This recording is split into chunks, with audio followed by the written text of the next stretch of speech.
Hey guys, it's Judy here. I'm getting ready to go to the theater and I was going to use the Tati Beauty palette today to create my makeup look. I'm wearing a little black dress, maybe some really nice high heel shoes, and so I'm thinking I can go a little bit creative and colorful with the makeup, and I was going to use the Tati Beauty palette to do that today. So excuse I'm literally naked from head to toe right now. I've just taken a shower, washed my hair. I'm gonna play some music, and if you want to see what look I come up with using the Tati Beauty eyeshadow palette, then just keep on watching. Before you do, like, subscribe, hit the notification bell, and let's just get straight into this video.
time, that's it for the video. Thank you guys so much for watching. If you enjoyed this video, give it a thumbs up, subscribe if you haven't, ring the notification bell. You can also follow me on social media, Facebook, Instagram, and Twitter. All of them are lifeaskikay. Thank you guys so much for watching. Thank you for being here. I'm sorry I gotta glam and go because I'm literally running out of time here. Thank you so much for watching. If you guys want to see my swatch and review video with the entire Tati Beauty eyeshadow palette, I'm gonna leave it linked up here so you guys can see that if you so desire. Thanks for watching. Thanks for being here. I really truly appreciate that you've chosen to spend your time here with me today. I'll see you guys in my next video. Bye!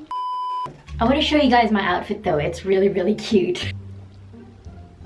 Look at these shoes though. Look how cute these shoes are.